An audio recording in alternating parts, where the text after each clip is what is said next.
sobre 14 temas de interesse geral. Aí foram selecionadas as 12 questões mais representativas. E aqui, ao vivo, eu vou sortear 8 delas. O próprio autor é quem vai fazer a pergunta diretamente ao candidato, exatamente como ela foi formulada e referendada por um funcionário do IBOP.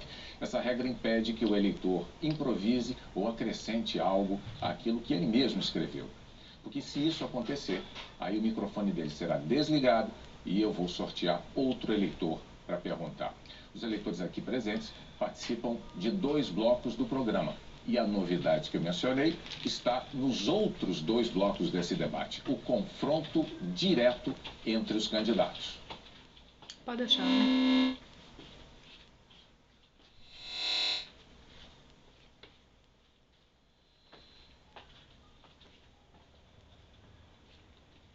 Apague a luz, apague a luz. Nós tivemos um problema aí com as regras, mas eu vou então explicar aqui ao vivo como é que vai funcionar isso. No primeiro e no terceiro blocos deste programa, os candidatos vão fazer perguntas um para o outro. Meio minuto para a pergunta, 1 minuto e meio para a resposta, 50 segundos para a réplica, 50 segundos para a tréplica. Cada um dos candidatos terá direito a fazer 3 perguntas para o adversário. Como eu disse, no primeiro bloco e no terceiro. No segundo bloco e no quarto bloco, aí as perguntas serão feitas pelos nossos eleitores indecisos aqui presentes. Eu vou sortear o nome de um eleitor, ele vai se levantar, fazer a pergunta em 30 segundos, e aí segue o mesmo mecanismo, o candidato a quem ele fizer a pergunta, e essa pessoa já terá sido determinada por sorteio previamente, o candidato a quem ele fizer a pergunta terá 1 minuto e meio para a resposta, 50 segundos para que o adversário faça uma réplica, 50 segundos para a tréplica. Todos os tempos serão cronometrados, como temos feito habitualmente aqui. Eu quero lembrar também que este debate está sendo transmitido ao vivo na internet pelo G1, que é o portal de notícias da TV Globo.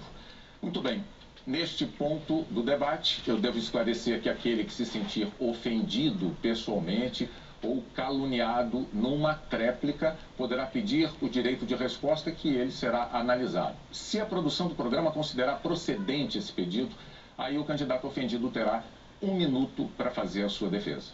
Os convidados atrás de mim aqui devem se manter em silêncio para não prejudicar os candidatos, para não prejudicar você que está nos acompanhando pela televisão. Eu já disse, nós estamos também ao vivo na internet, em g1.com.br. E agora vamos receber os candidatos à presidência: Aécio Neves, do PSDB, e Dilma Rousseff, do PT.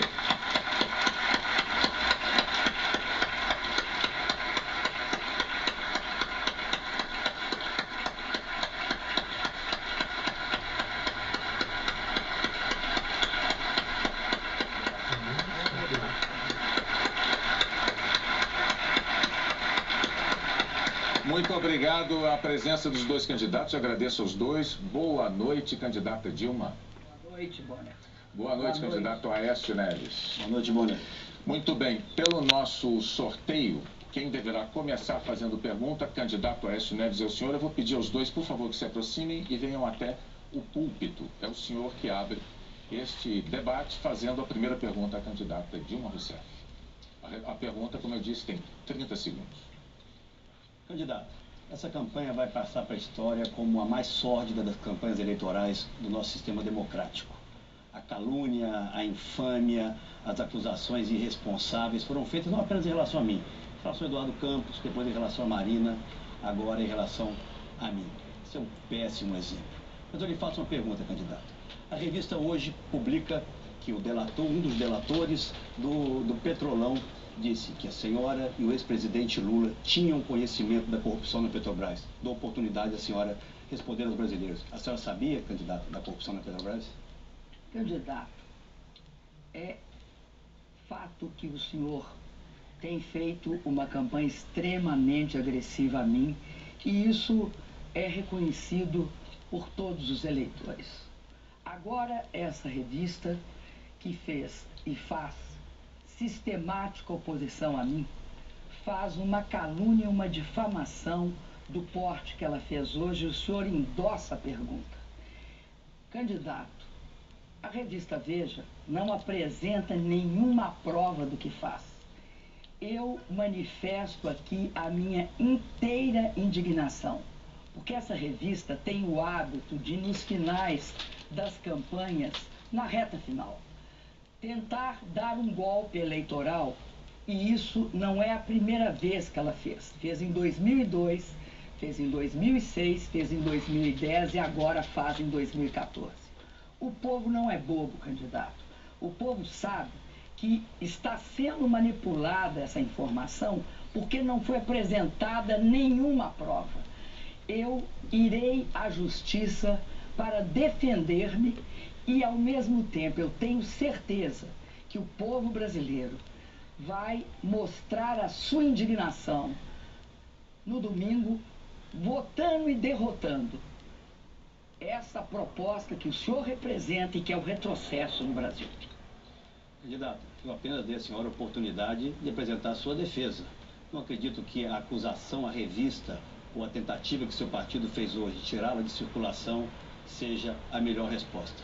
A delação premiada só traz ao réu o benefício se ele, obviamente, apresentar provas, caminhos que levem à comprovação das acusações. E nós temos que aguardar que isso ocorra. Uma outra revista, para ver que não há um complô contra a senhora, lança hoje na sua capa, a revista Isto É, fala da campanha da mentira, da campanha da infâmia. Hoje, aqui no Rio de Janeiro, na sede do seu partido, foram apreendidos boletins apócrifos contra a minha candidatura.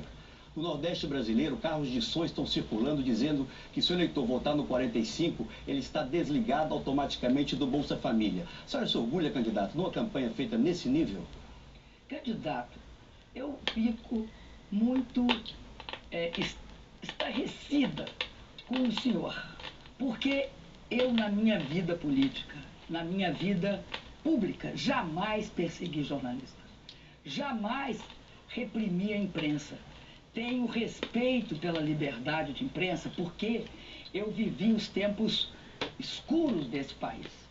Agora, candidato, eu acredito que o senhor cita duas revistas, candidato, que nós sabemos para quem fazem campanha. E acredito que, a partir de segunda-feira, vai desaparecer essa acusação. Agora, eu não vou deixar que ela desapareça. Eu vou investigar os corruptos e os corruptores e os motivos pelos quais isso chegou a esse ponto. A candidata Dilma agora faz a pergunta ao candidato Aécio. Candidato, o Brasil é um país que se destaca hoje no mundo pelo fato de ter criado milhões de empregos. Nós não só criamos empregos, como também tivemos um aumento significativo da renda neste mês de setembro, 1,5% real. O senhor concorda com o que fala o seu candidato a ministro da Fazenda, que diz que o salário mínimo está alto demais? Candidata, não é justo colocar palavras nas bocas de quem não está aqui para respondê-la. Eu tenho um orgulho enorme do meu candidato a ministro da Fazenda. A senhora parece que não tem do seu, até porque já demitiu o atual ministro da Fazenda. Mas o Brasil, candidato, é visto sim pela comunidade internacional como um dos países que menos cresce na nossa região. Temos uma taxa de investimentos hoje de 16,5% do PIB, a pior da década, porque o seu governo afugentou os investimentos e a inflação, infelizmente, está de volta. A situação do Brasil é extremamente grave, candidato, e é preciso que o seu governo reconheça isso, porque os mercados, outros países e os brasileiros já reconhecem. O governo do PT e o governo da candidata Dilma Rousseff fracassou na condução da economia, pois nos deixará uma inflação saindo de controle, por mais que ela não a reconheça, um crescimento pífio, fracassou na gestão do Estado Nacional. O Brasil é hoje um cemitério de obras abandonadas, inacabadas e com sobrepreços e fortes denúncias de desvios por toda parte. E fracassou na melhoria dos nossos indicadores sociais. Lamentavelmente, candidata, esse é o retrato do Brasil real. Não é o retrato do Brasil da propaganda do seu marqueteiro. Mas nós vamos muito mal na saúde, ou a senhora acha que vai bem? Vamos mal na segurança pública, com uma omissão criminosa do governo federal. E vamos muito mal na educação. A senhora será a primeira presidente da República pós-Plano Real que deixará o país com uma inflação maior do que aquela que recebeu. Eu acho que o senhor está mal informado, porque quem deixou o país com uma inflação maior do que recebeu foi o governo tucano, do Fernando Henrique. Além disso, candidato, eu queria dizer que nós criamos empregos sim, candidato. O senhor não pode questionar esse fato, são dados reais. Nós aumentamos o salário mínimo 71% em termos reais. Além disso, candidato, saúde, quem não gastou o mínimo constitucional foi o senhor quando era governador, que ficou devendo 8 bilhões. Além disso, candidato, eu quero deixar claro que eu tenho certeza que eu, neste próximo mandato, farei um governo muito melhor se for eleita, principalmente controlando a inflação. Vamos aguardar o eleitor decidir se a senhora vai ter o próximo mandato, candidato. Mas nós estamos aqui falando para milhões e milhões de brasileiros. A senhora acaba de dizer que o governo do presidente Fernando Henrique deixou a inflação maior do que recebeu. Em 94, candidato, a inflação era de 916% ao ano. O plano real que o seu governo, que o seu partido votou contra, permitiu que ela chegasse a 7,5% e depois, com a eleição do presidente Lula, a 12,5%. Eu pergunto ao telespectador, você confiaria mais num governo que traz a inflação desse patamar de 916% ao ano? Vou deixar esse período do Lula na minha conta, a 12% ou um que a entrega maior, como acontece no caso da presidente Dilma? A história a gente não reescreve, presidente. O futuro, sim. Esse nós podemos escrever de forma diferente do que está sendo escrito pelo seu governo. Sua pergunta agora, candidato Aécio. Candidato, nós sabemos da absoluta carência de infraestrutura no Brasil por todas as partes. Falta tudo. Ferrovias, hidrovias, faltam portos. O seu governo optou por financiar a construção de um porto em Cuba, gastando 2 bilhões de reais do dinheiro brasileiro, o dinheiro do trabalhador brasileiro, enquanto os nossos portos estão aí aguardando investimentos. Nenhum teve investimentos nessa monta. O que é mais grave, esse financiamento vem com carimbo de secreto. Ele não é acessível à população brasileira. O que o seu governo tem a esconder, candidato, em relação ao financiamento do Porto de Mariel em Cuba? O meu governo nada. Agora acredito que o seu tem muito que esconder quando se trata dos gastos com publicidade não claramente veiculados no que se refere aos jornais e à televisão da sua família. Acredito, senador, que é necessário a gente parar e olhar com muita cautela essa questão do porto. Nós financiamos uma empresa brasileira que gerou emprego no Brasil. Tanto que gerou emprego que foram quase dos 800 milhões contratados, nós conseguimos gerar quase 156 mil empregos. E quero lembrar ao senhor que também o governo Fernando Henrique financiou empresas brasileiras a exportar e a colocar produtos tanto na Venezuela quanto em Cuba. Então eu não entendo o estarrecimento do senhor. Agora eu queria voltar à questão do emprego.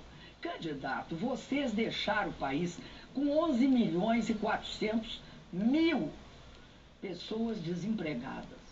Candidato, era a maior taxa, só perdia para a Índia, que tinha 41 milhões. Vocês bateram o recorde de desemprego, recorde de baixos salários, e quando o senhor se refere à inflação, estou falando do governo Itamar e não do Fernando Henrique. Mais um engano da senhora. Mas volto a Cuba, que é a minha pergunta, candidata. E talvez eu possa aqui revelar hoje ao Brasil as razões pelas quais esse empréstimo é considerado secreto, diferente de todos esses outros a que a senhora se referiu. Recebi um documento hoje e estou solicitando que seja enviado à Procuradoria-Geral da República para que faça a investigação, um documento do Ministério do Desenvolvimento Econômico, que diz que o financiamento para Cuba, diferente do financiamento para outros países onde o prazo normal para pagamento é de 12 anos.